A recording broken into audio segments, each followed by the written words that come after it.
Thank you.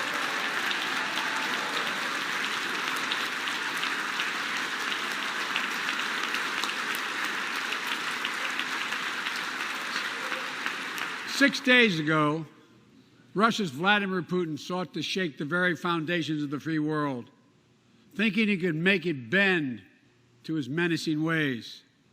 But he badly miscalculated. He thought he could roll into Ukraine and the world would roll over. Instead, he met with a wall of strength he never anticipated or imagined. He met the Ukrainian people.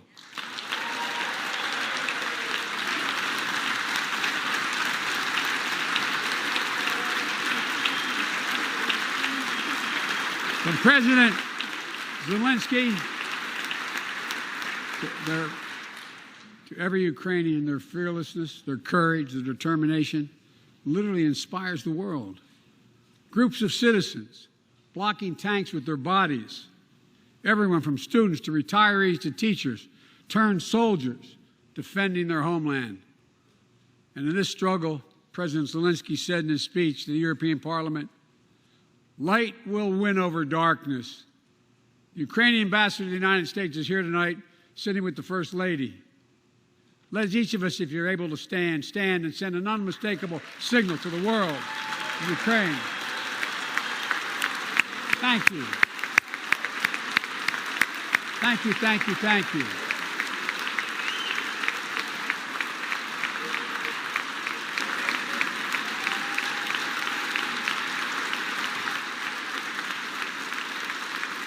She's bright, she's strong, and she's resolved.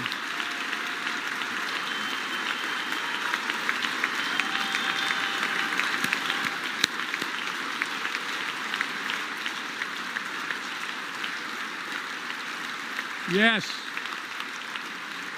we, the United States of America, stand with the Ukrainian people. Throughout our history, we've learned this lesson. When dictators do not pay a price for their aggression, they cause more chaos. They keep moving, and the cost, the threats to America and America to the world keeps rising. That's why the NATO alliance was created, to secure peace and stability in Europe after World War II. The United States is a member, along with 29 other nations. It matters. American diplomacy matters. American resolve matters. Putin's latest attack on Ukraine was premeditated and totally unprovoked. He rejected repeated efforts at diplomacy. He thought the West and NATO wouldn't respond. He thought he could divide us at home, in this chamber, in this nation. He thought he could divide us in Europe as well. But Putin was wrong. We are ready. We are united, and that's what we did. We stayed united. We prepared extensively and carefully. We spent months building coalitions of other freedom-loving nations in Europe and the Americas, from America to the Asian and African continents, to confront Putin. Like many of you, I spent countless hours unifying our European allies. We shared with the world in advance what we knew Putin was planning and precisely how we would try to falsify and justify his aggression. We countered Russia's lies with the truth. And now that he's acted, the free world is holding him accountable, along with 27 members of the European Union, including France, Germany, Italy, as well as countries like the United Kingdom, Canada, Japan, Korea, Australia, New Zealand, and many others, even Switzerland, are inflicting pain on Russia and supporting the people of Ukraine. Putin is now isolated from the world more than he has ever been. Together,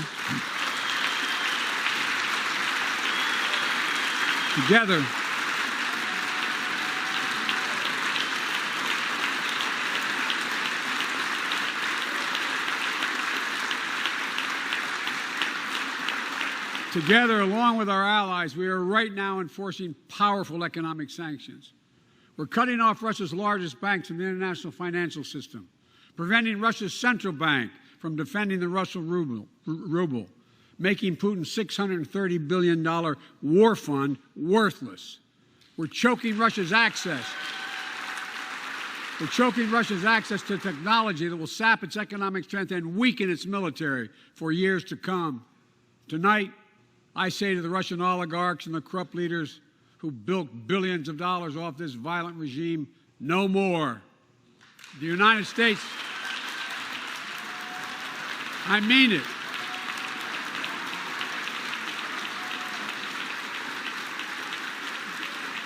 The United States Department of Justice is assembling a dedicated task force to go after the crimes of the Russian oligarchs. We're joining with European allies to find and seize their yachts, their luxury apartments, their private jets. We're coming for your ill-begotten gains. And tonight, I'm announcing that we will join our allies in closing off American airspace to all Russian flights, further isolating Russia and adding additional squeeze on their economy. Well, He has no idea what's coming. The ruble has already lost 30% of its value. The Russian stock market has lost 40% of its value, and trading remains suspended. The Russian economy is reeling, and Putin alone is the one to blame. Together with our allies, we're providing support to the Ukrainians in their fight for freedom. Military assistance, economic assistance, humanitarian assistance. We're giving more than $1 billion of direct assistance to Ukraine, and will continue to aid the Ukrainian people as they defend their country and help ease their suffering.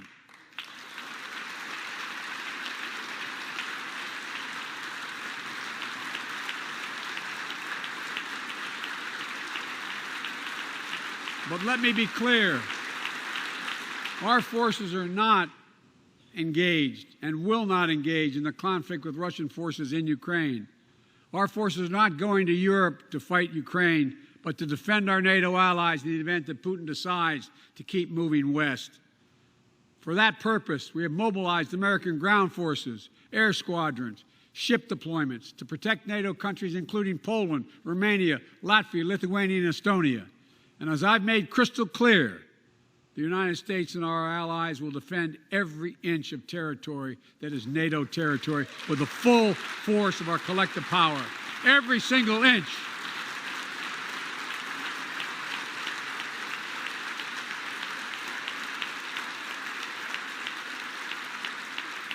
And we're clear-eyed. The Ukrainians are fighting back with pure courage. But the next few days, weeks, and months will be hard on them. Putin has unleashed violence and chaos. But while he may make gains on the battlefield, he'll pay a continuing high price over the long run. And a pound of Ukrainian people, the proud, proud people, pound for pound, ready to fight with every inch of energy they have. They've known 30 years of independence, have repeatedly shown that they will not tolerate anyone who tries to take their country backwards. To all Americans, I'll be honest with you, as I always promised I would be. A Russian dictator invading a foreign country has cost around the world. And I'm taking robust action to make sure the pain of our sanctions is targeted at the Russian economy, and that we use every tool at our disposal to protect American businesses and consumers. Tonight, I can announce the United States has worked with 30 other countries to release 60 million barrels of oil from reserves around the world. America will lead that effort, releasing 30 million barrels of our own strategic petroleum reserve. And we stand ready to do more if necessary, united with our allies. These steps will help blunt gas prices here at home, but I know news about what's happening can seem alarming to all Americans. But I want you to know we're going to be okay. We're going to be okay. When the history of this era is written, Putin's war in Ukraine will have left Russia weaker and the rest of the world stronger. While it shouldn't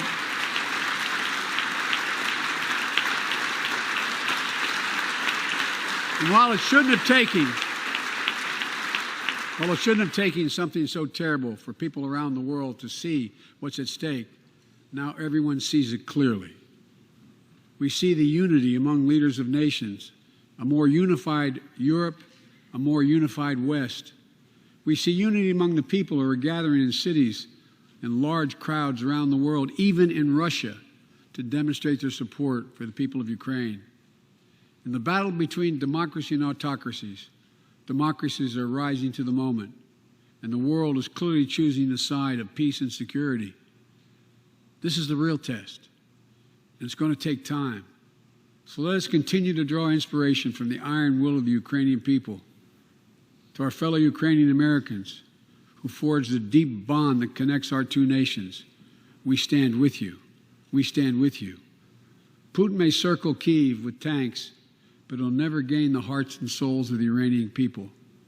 He'll never extinguish their love of freedom, and he will never weaken the resolve of the free world.